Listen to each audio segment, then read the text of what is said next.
क्या रूस तालिबान को प्रतिबंधित आतंकी संगठन की फहरिस्त से हटाने वाला है? ये सवाल इसलिए उठ रहा है क्योंकि रूस ने तालिबान की सरकार के अधिकारियों को एक अहम इकोनॉमिक फोरम के लिए बुलाया है। ये फोरम जो है उसे Saint Petersburg International Economic Forum कहते हैं। 5 से 8 जून तक ये चलने वाला है और पश्चिमी देशों से व्यापार के लिए ये बेहद अहम फोरम एक माना जाता है और इसके लिए रूस ने न्योता भेजा है तालिबान को। इस बीच रूस से आए मीडिया रिपोर्ट्स के मुताबिक रूस के विदेश मंत्री ने कहा है कि कजाकिस्तान ने पहले ही तालिबान को आतंकवादी संगठन की लिस्ट से हटा दिया है और हम भी ऐसा करें, इसमें समस्या नहीं होनी चाहिए। 2003 से असल में तालिबान जो है वो रूस के इस फहरिस्त में है जहां पर और भी आतंकी संगठन है, लेकिन कजाकिस्तान ने 2023 में तालिबान को अपने देश के इस लिस्ट से हटा दिया। यानी तालिबान अब कजाकिस्तान में आतंकवादी संगठन के तौर पर लिस्टेड नहीं है। असल में अमेरिकी सेना ने जब अफगानिस्तान छोड़ा, 20 साल बाद जब अफगानिस्तान छोड़ा तो 15 अगस्त 2021 को तालिबान सत्ता पर काबिज हो गए। अभी तक वैसे इतने वक्त के बाद भी अभी तक किसी भी देश ने तालिबान की सरकार को मान्यता नहीं दी है। हालांकि तालिबान के अधिकारी कुछ देशों में गए हैं, जैसे चीन में गए हैं या फिर रूस में गए हैं अलग अलग मौके पर, या फिर वो बातचीत के लिए किसी तीसरे देश में गए हैं, लेकिन मान्यता तब भी उनको किसी देश ने नहीं दी है।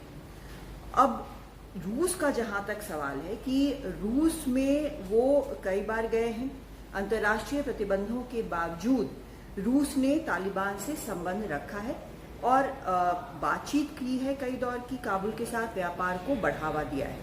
तो इसके बावजूद, ये सब कुछ होने के बावजूद भी सरकार को, तालिबान की सरकार को मान्यता उन्होंने नहीं दी है।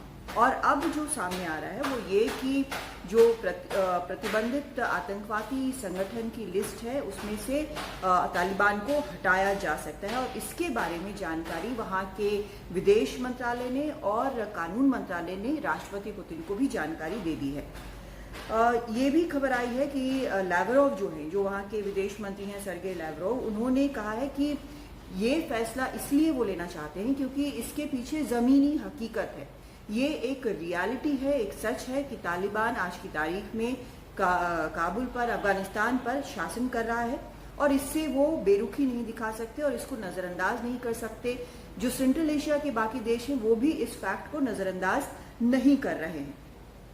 भारत ने भी तालिबान सरकार को मान्यता नहीं दी है, लेकिन भारत के कई प्रोजेक्ट्स जो हैं वर्षों से वो वहाँ पर अफगानिस्तान में चलते रहे हैं।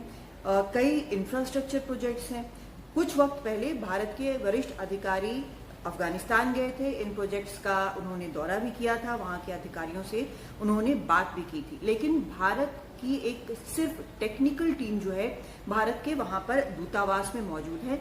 भारत ने भी अभी तक तालिबान सरकार को मान्यता नहीं दी है, जैसे कि और देशों ने भी नहीं दी है। लेकिन कहीं ना कहीं ये लगता है कि जिस तरह से रूस ने अब आतंकवादी संगठन के फहरिस्त से तालिबान को हटाने का फैसला किया है, शायद ये एक कदम हो सकता है आगे जाकर तालिबान को एक सरकार के तौर पर भी मान्यता देने का। दिल्ली से कादम्बरी शर्मा, एनडीटीवी इंडिया।